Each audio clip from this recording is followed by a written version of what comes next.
సభాధ్యక్షులు వ్యవసాయ శాఖ మాత్యులు పెద్దలు తుమ్మల నాగేశ్వరరావు గారి నాయకత్వంలో రైతు భరోసా కార్యక్రమాన్ని ఏర్పాటు చేసి 9 రోజుల్లో 9,000 కోట్ల రూపాయలు 70 లక్షల కుటుంబాల కళ్ళల్లో సంతోషం చూస్తూ ఈ సంబరాలను జరపాలని, ఈ సంబరాలకు నాతో పాటు ముఖ్య అతిథులుగా ఉప ముఖ్యమంత్రి వర్యులు బట్టి విక్రమార్క గారిని,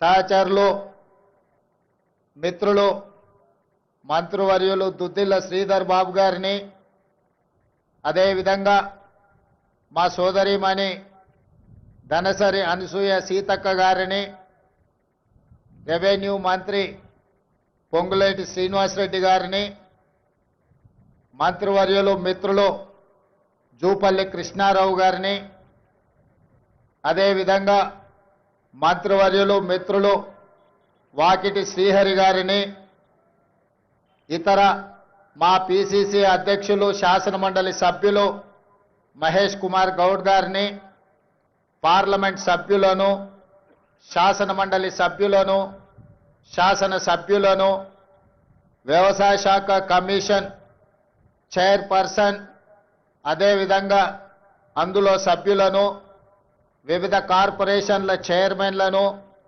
వ్యవసాయ శాఖ అదేవిధంగా ఆర్థిక శాఖ అధికారులను, ప్రాణ సమానులైన వేలాది మంది రైతాంగ సోదరులను ఈ పండగ కార్యక్రమానికి ఆహ్వానించి ఇంత గొప్పగా ఇక్కడ నిర్వహించినందుకు వ్యవసాయ శాఖ మంత్రి గారిని మనస్ఫూర్తిగా నేను అభినందిస్తున్నా. మిత్రులారా, ఈరోజు సచివాలయం సాక్షిగా ఇక్కడ జరుగుతున్న సంబరాలు తెలంగాణ నలుమూలల 1600 రైతు వేదికల ముందు లక్షలాది మంది రైతాంగం, దాదాపుగా 70 లక్షల కుటుంబాలు, 1,49,00,000 ఎకరాల యజమానులు 9,000 కోట్ల రూపాయలు రైతు భరోసా పథకంలో భాగంగా ఈ 9 రోజుల్లోనే వాళ్ళ ఖాతాలో జమ అయ్యి ఈరోజు ఈ పండుగను, ఈ సంబరాలను జరుపుకుంటున్నందుకు మనస్ఫూర్తిగా వారందరినీ అభినందిస్తున్నా.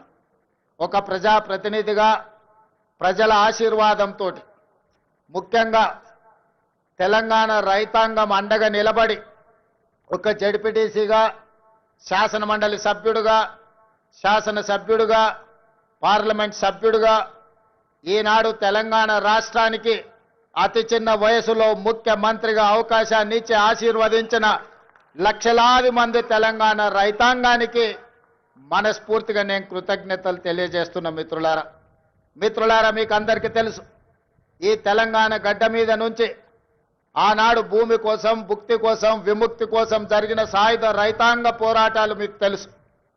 ఆనాడు ఆదిలాబాదు అడవి బిడ్డలు రామ్జీ గోండు, కొమరం భీం, జల్ జమీన్ జంగల్ కోసం ఆనాడు అసూలు బాసిన విషయాలు తెలుసు.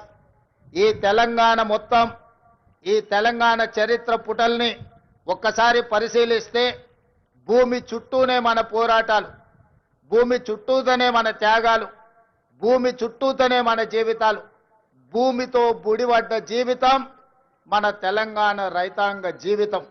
ఇవాళ మన సొంత కుటుంబ సభ్యులను ఎంత ప్రేమగా చూసుకుంటామో, ఉన్న ఊరిని, సొంత భూమిని అంతే ఆప్యాయంతో, ప్రేమతో చూసుకొని ఈరోజు వ్యవసాయం దండుగా అనే పరిస్థితుల నుంచి వ్యవసాయాన్ని పండుగ చెయ్యాలి అని చెప్పి శ్రీమతి సోనియా గాంధీ గారి నేతృత్వంలో ఏర్పడ్డ ఆనాటి వైఎస్ఆర్ ప్రభుత్వం 2004 నాడు డాక్టర్ వైఎస్ రాజశేఖర రెడ్డి నాయకత్వంలో ఏర్పడ్డ ప్రభుత్వం ఎల్బీ స్టేడియం సాక్షిగా రైతులకు ఉచిత కరెంటును ఇవ్వడమే కాదు, 100 కోట్ల రూపాయల రైతులకు కరెంటు బిల్లులను మాఫీ చేసి ఆనాడు రైతాంగాన్ని ఆదుకున్న మొదటి సంతకం ఎల్బీ స్టేడియం సాక్షిగా డాక్టర్ వైఎస్ రాజశేఖర రెడ్డి గారు పెట్టిండ్రు.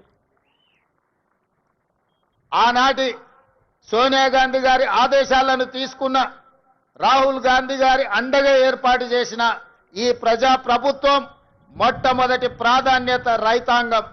మేం ప్రధానంగా ఈ ప్రజా ప్రభుత్వంలో మా మొదటి ప్రాధాన్యత రైతులు, ఆ తర్వాత మా ఆడబిడ్డలు, ఆ తర్వాత మా తెలంగాణ ఉద్యమకారులు, విద్యార్థులు.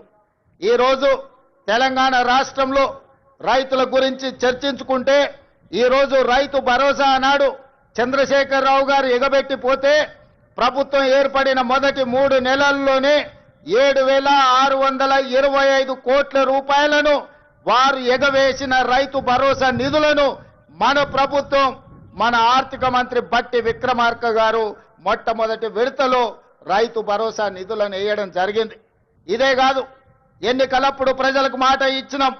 కాంగ్రెస్ పార్టీ అధికారంలోకి వచ్చిన వెంబడే అప్పుల్లో కూరుకుపోయిన ఈ రైతుల ఆత్మగౌరవం నిలబెట్టాలి అనంటే రైతులకు రుణమాఫీ చెయ్యాలి. ఆ రైతులకు 2 లక్షల రూపాయల వరకు రుణమాఫీ చేస్తామని ఎన్నికల సందర్భంగా మాట ఇచ్చినాం. పార్లమెంట్ ఎన్నికల సందర్భంలో రైతాంగానికి వివరించినాం. దాన్ని దృష్టిలో పెట్టుకొని మొదటి సంవత్సరంలోనే 25,35,964 మంది రైతులకు 20,617 కోట్ల రూపాయలు వాళ్ళ ఖాతాలో వేసి 2 లక్షల రూపాయల వరకు రైతుల మీద ఉన్న భారాన్ని అప్పు విముక్తి కలిగించినాం.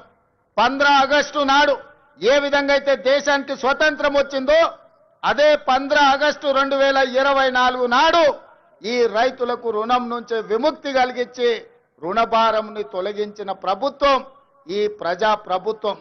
అదే కాదు మిత్రులారా, ఇవాళ ఆలోచన చేయండి. ఆనాడు తెలంగాణ రాష్ట్రంలో ఆనాటి ముఖ్యమంత్రి ఒక మాట అన్నాడు, శాసనసభ సాక్షిగా మాట్లాడిండు. మీరు ఒరేసుకుంటే ఉరి వేసుకున్నట్టే ఈ ప్రభుత్వం వ్యాపారం చేయదు, రైతులు పండించిన వడ్లను మేము కొనము, ఇది మా బాధ్యత కాదు అని ఆనాటి ముఖ్యమంత్రి చెప్పిండు. మరి ఆనాటి ముఖ్యమంత్రి ఆ విధంగా మాట్లాడితే మన ప్రజాప్రభుత్వం అధికారంలోకి వచ్చిన వెంబడే రైతాంగానికి ఒక మాట చెప్పినాం, మీరు వరి పండించండి, చివరి గింజ వరకు కొంటాం, కొనడమే కాదు కనీస మద్దతు ధర ఇవ్వడమే కాదు, సన్న వడ్లు పండించండి, 500 రూపాయల బోనస్ ఇచ్చి మీరు పండించిన పంటను మేము కొంటామని తెలంగాణ రైతాంగానికి మాట ఇచ్చినాం. మా మాట నమ్మి, మా మీద విశ్వాసం ఉంచి, మా మీద పూర్తి నమ్మకంతో పోయిన సంవత్సరం ఈ దేశంలోనే వరి పండించడంలో మొట్టమొదటి స్థానాన్ని తెలంగాణ రాష్ట్రం సాధించింది. 2,80,00,000 మెట్రిక్ టన్నుల వడ్లను ఉత్పత్తి చేసి దేశంలోనే మొదటి స్థానంలో నిలబడ్డ తెలంగాణ రాష్ట్రం సన్న వడ్లకు 500 రూపాయల బోనస్ ఇవ్వడమే కాదు, మీరు పండించిన పంట వడ్లకు 48 గంటల్లోనే మీ ఖాతాలో నగదు బదిలీ చేసినాం. ఆనాడు తాలు పేరు మీద, ఆనాడు తడి పేరు మీద, తుట్టి పేరు మీద క్వింటాల్కు 10 కిలోలు దళారులు దోసుకుంటుంటే మనం ప్రభుత్వంలోకి వచ్చిన తర్వాత ఈ దళారులను, ఈ మిల్లర్లను ఎవరైతే మోసం చేస్తుండ్రో మీ తోలు తీస్తాం, 1 కిలో కూడా తక్కువ తూకం చేసినా మీ తోలు ఒలుస్తామని చెప్పి తాలు పేరు మీద, తడి పేరు మీద జరుగుతున్న దోపిడీని నిలువరించి రైతులను ఆదుకున్న చరిత్ర ఈ రోజు మన ప్రభుత్వాన్ని అని చెప్పి నేను ఈ సందర్భంగా చెప్పదలుచుకున్న మిత్రులారా, ఇవాళ దేశంలో తలెత్తుకొని గర్వంగా నిలబడి ఈ దేశంలోనే అత్యధికంగా వరి ధాన్యాన్ని ఉత్పత్తి చేసే రాష్ట్రం మాది. మా దగ్గర గిట్టుబాటు ధరనే కాదు 500 రూపాయల బోనస్ ఇస్తున్నామని చెప్పి గర్వంగా చెప్పుకునే రాష్ట్రం ఏదైనా తెలంగాణ దేశంలో ఉంది అంటే అది తెలంగాణ రాష్ట్రం అన్న సంగతి నేను గుర్తు చేయదలుచుకున్న మిత్రులారా. ఇవాళ మీరు ఆలోచన చేయండి. చాలా మంది అన్నారు, వాళ్ళకి తెలుసు వాళ్ళు ఏ విధంగా రాష్ట్రాన్ని దివాలా తీపిచ్చిండ్రు. ఒక క్యాన్సర్ పేషెంట్ చూడడానికి బాగా కనిపించినా కిడ్నీలు దెబ్బతిని, గుండె దెబ్బతిని, రక్తము సరైన బీపీ షుగర్లన్నీ క్యాన్సర్ ఉండి చనిపోయే ముందు ఏ విధంగా ఉంటాడో రాష్ట్ర ఆర్థిక వ్యవస్థను చంద్రశేఖరరావు గారు క్యాన్సర్ బారిన పడేసినట్టు పడేసి 8,29,000 కోట్ల రూపాయలతో మాకు అప్పచెప్పిండు మిత్రులారా. ఆనాడు ధనిక రాష్ట్రం 16,000 కోట్ల రూపాయల మిగులు బడ్జెట్తో అప్పచెప్తే 10 ఏళ్లలో 8 లక్షల కోట్ల రూపాయలు అప్పు చేశాడు. ఇవాళ వాళ్ళు గొప్పలు చెప్తున్నారు. ఆయన శని మామ, శకుని మామ, అల్లుడేమో శనీశ్వర అల్లుడు ఇవాళ మాట్లాడుతున్నాడు. శకుని మామకు తగ్గట్టు శనీశ్వరపు అల్లుడు జమైండు. ఇవాళ మీరేం చేసిండ్రయ్యా రైతులకు అంటున్నాడు. ఆనాడు రైతు భరోసా ఇవ్వాలంటే కోకపేటలో భూములు అమ్మిండు. రైతు రుణమాఫీ చేయాలంటే ఔటర్ రింగ్ రోడ్డును తెగనమ్మిండు. రైతుల పేర్ల మీద అప్పులు చేసిండు, రైతుల పేరు మీద దోపిడీ చేసిండు, రైతులకు నీళ్లు ఇస్తున్నాని కాళేశ్వరం పేరు మీద 1,00,000 కోట్ల రూపాయలు కొల్లగొట్టిండు. ఇలా రైతుల ముసుగులో రైతు సెంటిమెంట్ను అడ్డం పెట్టుకొని ఆనాడు భూములు అమ్ముకోవడమే కాదు, ఔటర్ రింగ్ రోడ్డును తాకట్టు పెట్టడమే కాదు, 1,00,000 కోట్ల రూపాయలు కాళేశ్వరంలో కట్టడం కూలడం జరిగింది. ఇవాళ రైతు సెంటిమెంటును వాళ్ళ ఆదాయ వనరుగా మార్చుకున్నారు. ఇవాళ 1,000 కోట్ల రూపాయలు సంపాదించుకున్నారు. నేను ఈ వేదిక మీద నుంచి అడగదలుచుకున్నా, తెలంగాణ రాష్ట్రం రాకంటే ముందు మీ ఆర్థిక పరిస్థితి ఏంది? ఇవాళ మోయినాబాద్లో హరీష్ రావుకు ఫామ్ హౌస్ ఎట్లొచ్చింది, జన్వాడలో కేకేఆర్కు ఫామ్ హౌస్ ఎట్లొచ్చింది, గజ్వేల్ ఎర్రవల్లిలో కేసీఆర్కు 100 ఎకరాల ఫామ్ హౌజులు ఎట్లొచ్చినాయి, ఇవాళ టీవీలు ఎట్లొచ్చినాయి, పేపర్లు ఎట్లొచ్చినాయి, 1,000 కోట్ల రూపాయల పెట్టుబడులు మీకెట్లొచ్చినాయి? మరి మీరేమో 1,000 కోట్ల రూపాయల అధిపతులుగా మారిండ్రు, మీరు ఐశ్వర్యవంతులైనరు. రాష్ట్రం ఎందుకు దివాలా తీసింది? రాష్ట్రానికి 8 లక్షల కోట్ల రూపాయలు అప్పెట్లొచ్చిందని నేను అడుగుతున్నా. 10 ఏళ్లల్లా ఆగర్భ శ్రీమంతులు మీరైనరు. అమీర్ల లాగా నిజాం నవాబుల కంటే ధనవంతులుగా మీరు మారినరు. దేశంలోనే ధనిక రాష్ట్రమైన తెలంగాణ ఇవాళ దివాలా తీసింది. చివరికి 1,00,000 రూపాయల రుణమాఫీ చేస్తాన్న మీరు 4 విడతలు అన్నారు. అసలు మీరన్నారు మిత్తి మీరే కడతా అన్నారు. అసలు లేదు మిత్తి లేదు. ఇవాళ రైతులను దివాలా తీపించిన పరిస్థితి మీది.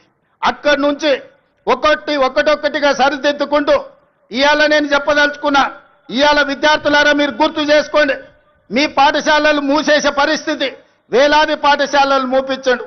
ప్రభుత్వం నోటిఫికేషన్లు ఇవ్వలే.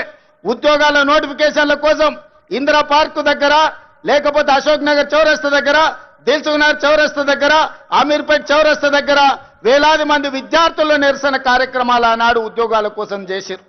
కానీ మన ప్రభుత్వం వచ్చిన తర్వాత మేము మీద నోటిఫికేషన్లు ఇస్తే ఇన్ని నోటిఫికేషన్లు ఎంబడెంబడే వద్దు, మేము చదువుకోలేకపోతున్నాం, నోటిఫికేషన్లను వాయిదా వేయండి. ఈ దేశంలో ఏదైనా ఒక రాష్ట్రంలో ధర్నా జరిగిందంటే అది తెలంగాణ రాష్ట్రంలోనే.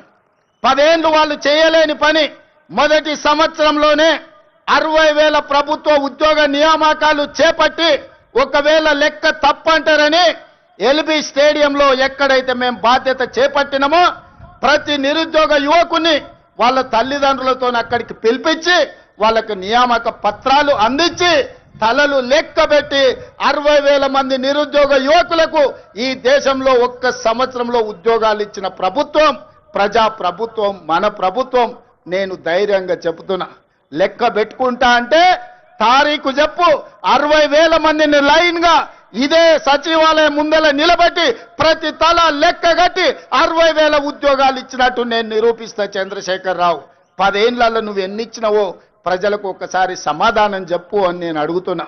అదేవిధంగా ఇవాళ రైతులకు సంబంధించి రైతు రుణమాఫీ కావచ్చు, రైతు భరోసా కావచ్చు, రైతు గిట్టుబాటు ధర కావచ్చు, రైతులకు 500 రూపాయల బోనస్ కావచ్చు, రైతులకు ఉచిత కరెంటు కావచ్చు, రైతులకు స్ప్రింక్లర్స్ కావచ్చు, రైతులకు డ్రిప్ కావచ్చు, గిరిజన రైతాంగానికి సోలార్ గిరి వికాసంలో సోలార్ పంపు సెట్లు కావచ్చు. దేని మీద నువ్వు చర్చ చేస్తావు? వీటన్నిటిని కలిపి ఈరోజు సివిల్ సప్లైస్ కార్పొరేషన్ నుంచి రైతులు పండించిన పంటను కొనుగోలు విషయంలో కావచ్చు, 18 నెలల్లో 1,04,000 కోట్ల రూపాయలు కేవలం రైతుల మీదనే ఖర్చు పెట్టిన రైతు ప్రభుత్వం, రైతు రాజ్యం, రైతును రాజును చేసిన రాజ్యం మాది, వ్యవసాయాన్ని పండుగ చేసిన ప్రజా పాలన మాది. చర్చ చేయడానికి నువ్వు సిద్ధంగా ఉన్నవా చంద్రశేఖర్ రావు గారు అని నేను అడుగుతూ నీ వేదిక మీద నుంచి. మీరు కాళేశ్వరం ముసుగులో 1,00,000 కోట్ల రూపాయలు మీరు కొల్లగొడితే 18 నెలల్లో 1,04,000 కోట్ల రూపాయలు రైతాంగానికి అందించి రైతులను ఆదుకున్న చరిత్ర మాది. వ్యవసాయం అంటే 10 మందికి సాయం, రైతును రాజును చేయాలి, వ్యవసాయాన్ని పండుగ చేయాలన్న ఒక ఉక్కు సంకల్పంతో ఎన్ని కష్టాలు వచ్చినా, ఎంతమంది తిట్టినా తిట్లన్నిటినీ ఓర్చుకొని ఇవాళ ఈ ప్రజా ప్రభుత్వాన్ని ముందుకు తీసుకెళ్తున్న మిత్రులారా, ఇవాళ మహిళల విషయంలో మీరు చూడండి, ఆర్టీసీలో ఉచిత ప్రయాణం కావచ్చు, ఆడబిడ్డలకు పెట్రోల్ బంకుల నిర్వహణ కావచ్చు, ఆడబిడ్డలకు సోలార్ బిజినెస్ కావచ్చు, అదానీ అంబానీలతో పోటీ పడే విధంగా ఇవాళ 1000 మెగావాట్ల సోలారు విద్యుత్ ఉత్పత్తి సామర్థ్యాన్ని విద్యుత్ శాఖతో ఒప్పందం చేపించి 1 కోటి మంది మహిళల్ని కోటీశ్వరులను చెయ్యాలని ఉక్కు సంకల్పంతో ఇవాళ మేము ముందుకు వెళ్తున్నాం. ఇవాళ ఆడబిడ్డలకు ఒక్క సంవత్సరంలో 21,000 కోట్ల రూపాయలు జీరో వడ్డీతో ఇవాళ ఆడబిడ్డలను ఆదుకున్నాం. అదే కాదు, హైటెక్ సిటీ పక్కన విప్రో ఇన్ఫోసిస్ కార్పొరేట్ కంపెనీల పక్కన 4 ఎకరాలు శిల్పారామం పక్కన ఇచ్చి 150 షాపులు సెల్ఫ్ హెల్ప్ గ్రూపులు ఉత్పత్తి వస్తువులను అమ్ముకోవడానికి ఇవాళ వాళ్ళకు అక్కడ స్థలాన్ని కేటాయించినాం. ఇవాళ ఆడబిడ్డలు ఆర్టీసీలో ఉచిత బస్సు ప్రయాణం కాదు, 1000 బస్సులను కొని ఆర్టీసీకి కిరాయికి పెట్టుకునే ఆర్థిక స్తోమత ఇవాళ ఆడబిడ్డలకు అందించినాం. ఇవాళ ఐకేపీ కేంద్రాలు 8,000 ఐకేపీ కేంద్రాలు ఇవాళ ఆడబిడ్డల చేతుల్లో పెట్టినాం. గ్రామాలలో ఉన్న పాఠశాలల్ని అమ్మ ఆదర్శ పాఠశాల మీద ఆడబిడ్డల చేతిలో పెట్టి పిల్లల భవిష్యత్తు ఆడబిడ్డల చేతిలో భద్రమని ఇవాళ అమ్మ ఆదర్శ పాఠశాలలు తీసుకొచ్చినాం.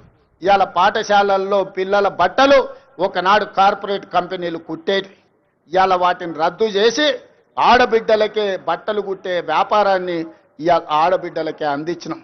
ఇప్పుడు పాఠశాలల్లో తిను వస్తువులను, కూరగాయలను, పాలు, పండ్లు అన్ని సరఫరా ఒకప్పుడు వ్యాపారాలు కార్పొరేట్ సంస్థలు చేస్తుంటే వాటన్నిటిని రద్దు చేసి స్వయం సహాయక సంఘాలకు అందించి ఇవాళ ఆడబిడ్డల చేతుల్లో పిల్లల భవిష్యత్తు భద్రంగా ఉంటుంది అని ఇవాళ ఆడబిడ్డలకు అప్పచెప్పినాం. అందుకే మిత్రులారా, రైతులు కావచ్చు, మహిళలు కావచ్చు, నిరుద్యోగ యువకులు కావచ్చు, ఈ ప్రజాపాలనలో భద్రంగా ఉండాలి అని మేము ఈరోజు ప్రయత్నం చేస్తున్నాం. అందుకే ఈ వేదిక మీద నుంచి 4 కోట్ల తెలంగాణ ప్రజలకు విజ్ఞప్తి చేస్తున్నా. ఆలోచన చేయండి, అంచనా వేయండి, బేరీజు కట్టండి.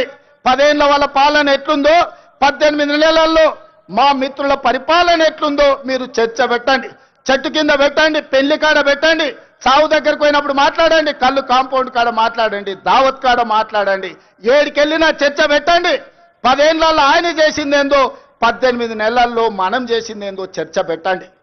చంద్రశేఖరరావు గారు ఇవాళను కుట్రలు కుతంత్రాలతోని ఆనాడు కృష్ణా నది మీద కాంగ్రెస్ పార్టీ ఉమ్మడి రాష్ట్రంలో ప్రారంభించిన ప్రాజెక్టులు 10 ఏళ్లలో ఏ ఒక్కటి పూర్తి చేయలే.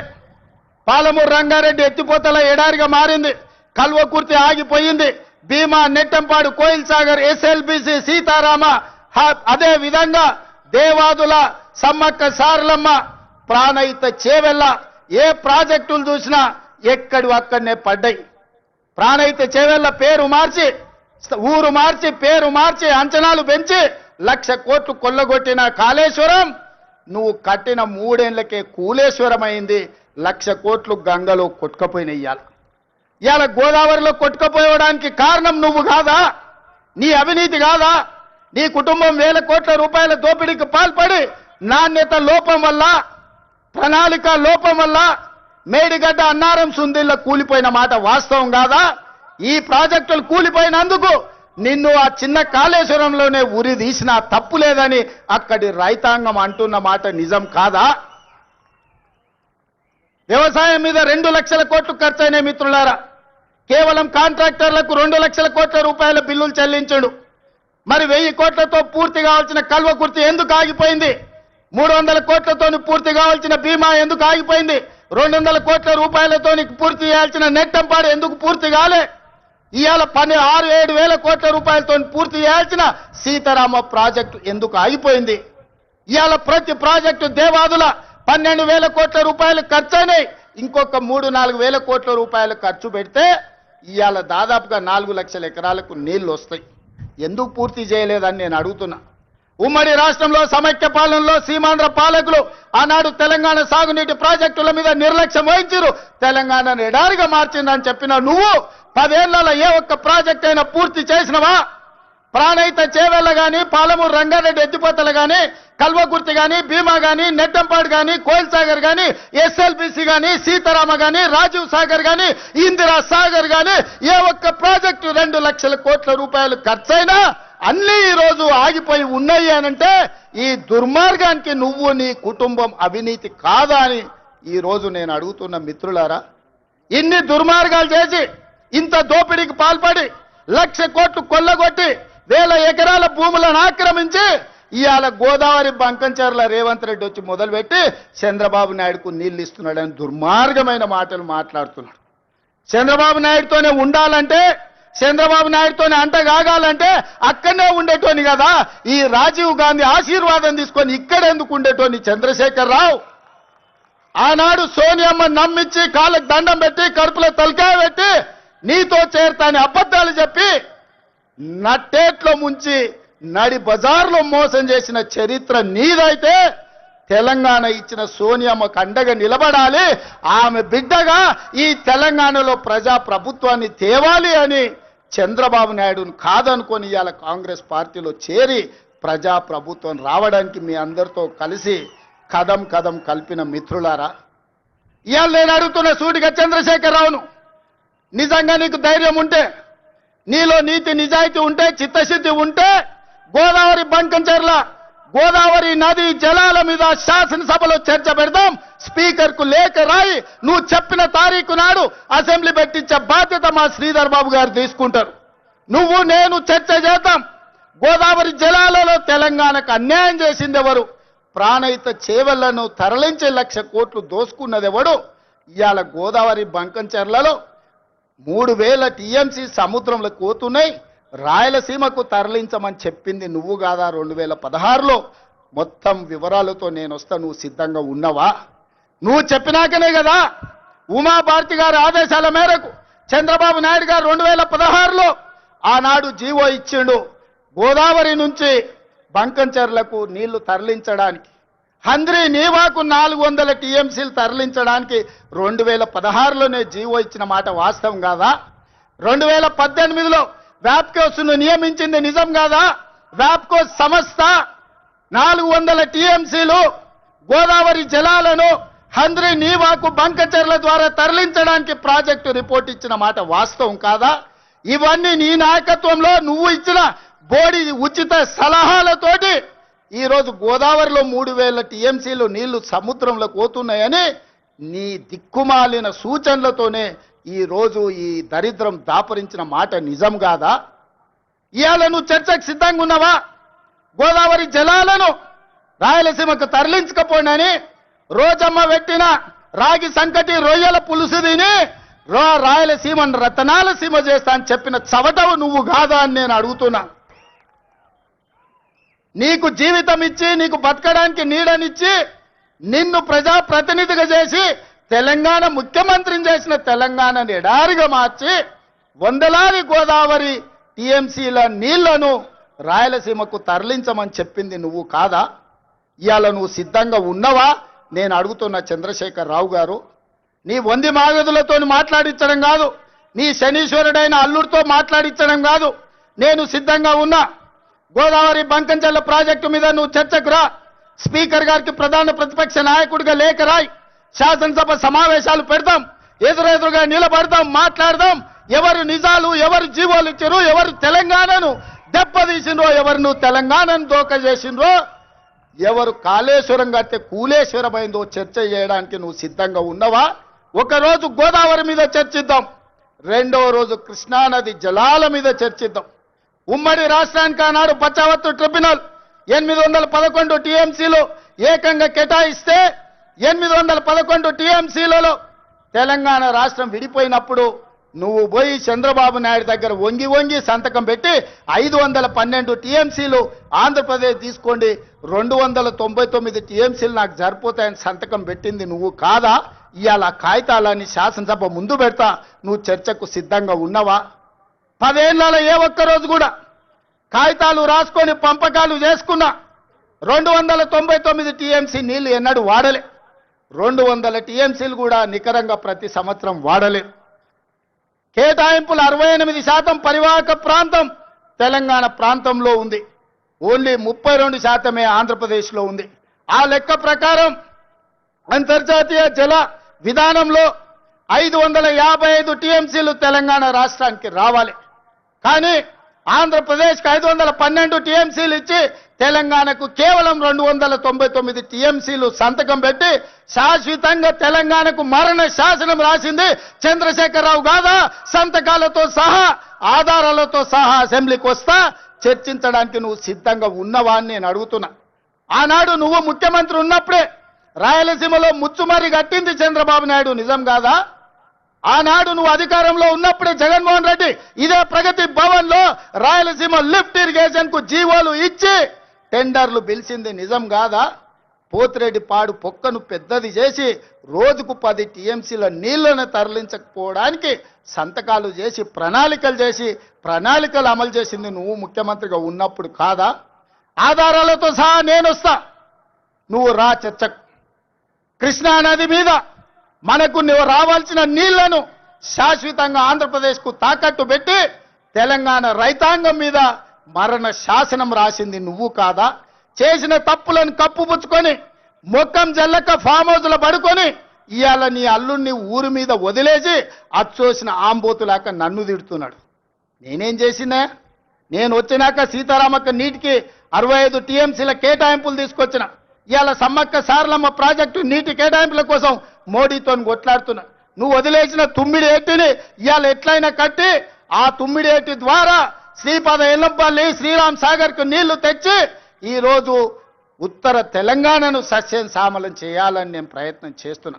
నువ్వు ఆపేసిన పాలమూరు కావచ్చు, నువ్వు ఆపేసిన కల్వకుర్తి కావచ్చు, నువ్వు వదిలేసిన నెట్టంపాడు కావచ్చు, నువ్వు నిర్లక్ష్యం వహించిన బీమా ప్రాజెక్టులను పూర్తి చెయ్యాలని ఈరోజు నేను నిరంతరం ప్రయత్నం చేస్తున్నా. నీ తప్పిదాలను కప్పిపుచ్చుకోవడానికి ఎవడు చెప్పిండంటే ఆయనకు, నీకిగా సంజీవిని గోదావరి జలాలే అని, సచ్చినోని బతికిచ్చేది గోదావరి జలాలే అని. అసెంబ్లీ అప్పుడు అధికారం పోయింది, పార్లమెంట్ అప్పుడు డిపాజిట్లు పోయినాయి, 0 వచ్చింది. శాసన మండలికి వచ్చే వరకల్లా పోటీ చేయడానికి అభ్యర్థులు దొరకలేదు. తెలంగాణలో పార్టీ చచ్చిపోయింది, సచ్చిన పాము. ఆ సచ్చిన పాము ఈరోజు గోదావరి జలాల సెంటిమెంటుతోని ఇవాళ మంటలు పెట్టి తెలంగాణలో పార్టీ మళ్ళీ బతుకుతుందట.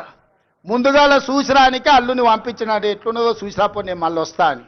ఎట్లకెళ్ళి వస్తావు? తెలంగాణ రైతాంగం అంతా ఎడ్డోళ్ళు అనుకుంటున్నావా, గుడ్డోళ్ళు అనుకుంటున్నావా చంద్రశేఖరరావు? అందుకే ఇవాళ తెలంగాణ రైతాంగం పక్షాన నేను ఈరోజు ఆనాటి ముఖ్యమంత్రికి ఈరోజు నేను సవాలు విసురుతున్నా. మీరు స్పీకర్ గారికి లేఖ రాయండి, శాసనసభ సమావేశాలను ఏర్పాటు చేద్దాం. గోదావరి జలాల మీద ఒకరోజు, కృష్ణానది జలాల మీద ఒకరోజు చర్చ పెడదాం. గోదావరి జలాలను తరలించకపోమ్మన్నది ఎవరు?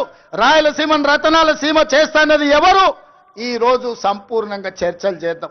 నేను తప్పు చేసినట్టు ఒక్క కాగితం చూపించినా, నేను మా ఉత్తమ్ కుమార్ రెడ్డి గారు ఆంధ్రప్రదేశ్ ప్రణాళికలు రచించినప్పుడే కేంద్ర ప్రభుత్వానికి ఫిర్యాదు చేసినాం, కేంద్ర ప్రభుత్వానికి చెప్పొచ్చినాం గట్టిగా, మీరు వాళ్ళకు సహకరిస్తే సుప్రీంకోర్టులో కలుసుకుందాం, మీ సంగతి వాళ్ళ సంగతి అక్కడ తేలుస్తామని చెప్పొచ్చింది మేము. మా చిత్తశుద్ధిని నువ్వా ప్రశ్నించేది? 10 ఏళ్ళు ఈ రాష్ట్రాన్ని దోసుకొని తెలంగాణను ఎడారిగా మార్చి ప్రాజెక్టులన్నిటిని పడావు పెట్టి ఈ రోజు నువ్వు ఫామ్ హౌస్లో పడుకున్న నువ్వు ఈ ప్రజా ప్రభుత్వాన్ని నిందిస్తావా? అందుకే మిత్రులారా, మళ్ళొక్కసారి చెప్తున్నా మీడియా మిత్రుల ద్వారా చంద్రశేఖరరావు గారికి నేను సూటిగా సవాలు విసురుతున్నా.